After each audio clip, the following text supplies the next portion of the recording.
Alright guys, welcome back to another one. I thought I would provide an update on the Bloodborne situation being emulated via Shad PS4. It's been a month since we last did an update, and there have been a few small tweaks here to Bloodborne on PC. While it isn't as drastic as the last update, it is still noteworthy, and it is still progress towards getting the entire Bloodborne experience enhanced and playable on PC, because Sony won't do it themselves. In the last update, we looked at Bloodborne running on Shad PS4 version 0.3.1. The new version of the emulator has dropped since then, which is version 0.4. However, the footage that you guys are seeing right now is the game running on the nightly build of 0.4.1. For anyone wanting to use the work in progress nightly version of the emulator, it's as simple as going over to settings and changing the update channel to nightly. Simply click check update, and this will switch over your Shad PS4 to the work in progress version, which again is constantly being updated, though it means that it is an experimental build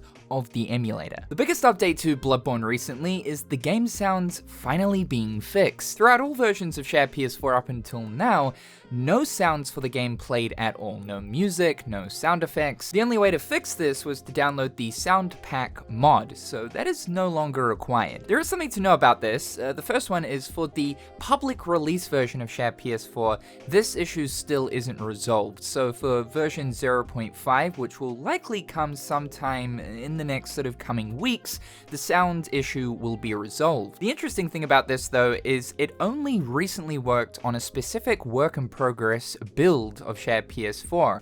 I update this every day because these builds are almost getting released on a daily basis. So I was playing around with Bloodborne, indulging in the game, finally having sounds, enjoying the ambient sound effects, the music, the voice lines, all finally there and working without the need of mods. I then decide to update to the next work in progress version, and this unfortunately then breaks the sounds. I wasn't able to capture any footage of the sounds working on that previous version, only the sounds working on the most recent work in progress version.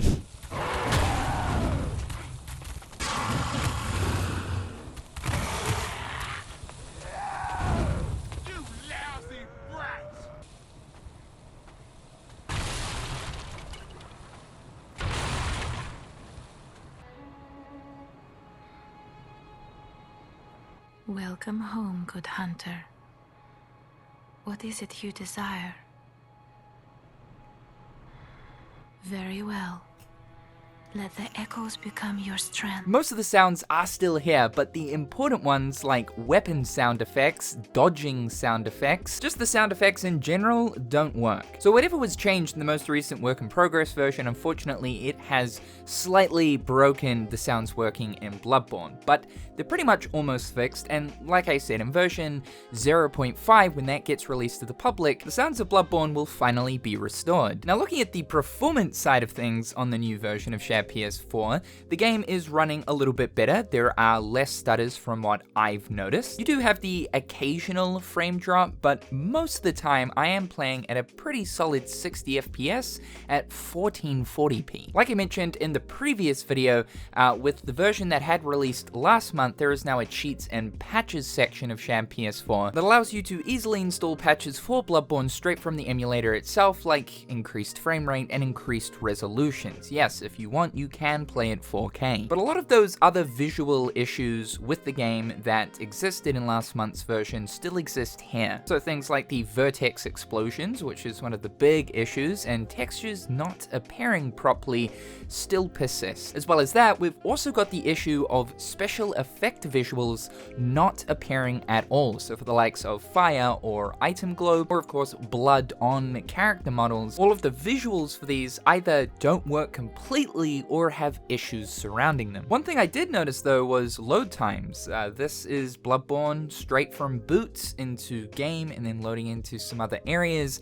It's incredibly quick. Crashing was also another issue that was quite common on the previous version of Shad PS4 that I checked out, and with this new version, it doesn't seem to be happening as frequently. Again, this is still very much a work in progress emulator, and with these new versions that seem to release about every month, the stability of this keeps on improving. So we still do have crashes, it's just they're not happening as often. Now, some of these issues that I have just listed can be fixed via mods. However, each time I'm giving an update on Bloodborne here, I'm wanting to provide a look at the game without any additional mods installed from something like the Bloodborne Nexus. This is Bloodborne simply running via the patches available on the emulator itself. Otherwise though, this is a completely unmodded experience. And like I've been saying in these Bloodborne videos, it really is mind-boggling to be able to sit here and to have a playable Bloodborne on PC with these further enhancements beyond what is capable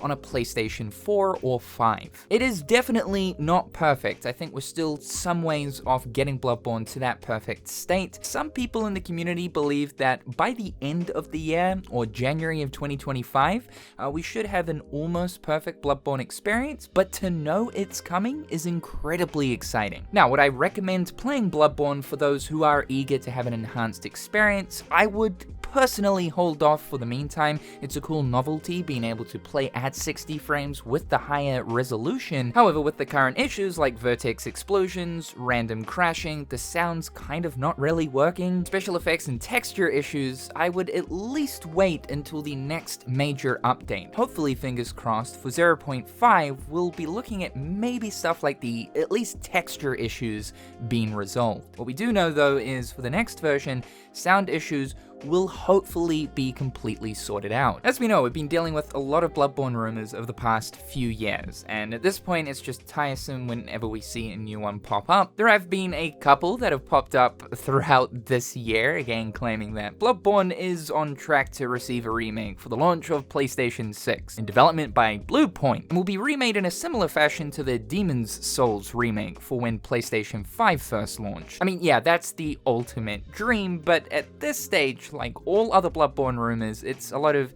he said, she said. How amazing would it be to wake up on the 10th anniversary of Bloodborne in March of next year and receive the good word that at least we're getting something like a remaster? It's insane that Sony have been blueballing this IP for as long as they have, almost 10 years now. So really, is something going to happen furthermore with this game from Sony themselves? We'll just have to continue waiting and rotting away. Otherwise, a massive thank you to the wonderful developers who are working on Shad PS4. You are making dreams a reality. Additionally, while there are a whole list of improvements for the 0.4 release of Shad PS4, to name just 6 of them that are pretty important, there is further Intel CPU compatibility, there is now touchpad support, progress towards trophies, so yes, trophies are planned to have full-blown support on the emulator, just like how the PlayStation 3 emulator, RPCS3, has full trophy support, improvements to the Vulkan 3D renderer, improved geometry shaders, though this is still not 100%, it's good to know progress is being made towards those, and precise 60 FPS timing, so improvements to frame rate. It is crazy to see how much progress is being made on this emulator in such a short amount of time. However guys, thanks for tuning in, just thought I'd keep you in the loop with what's going on with Bloodborne on PC. When the next major update drops, I'll be sure to report on it. Be sure to subscribe to the channel to keep up with everything going on here. Check out my other garbage social media platforms. A big thank you to my wonderful Turkey-tastic patrons. I hope you're all having a fantastic day, and we'll talk real soon.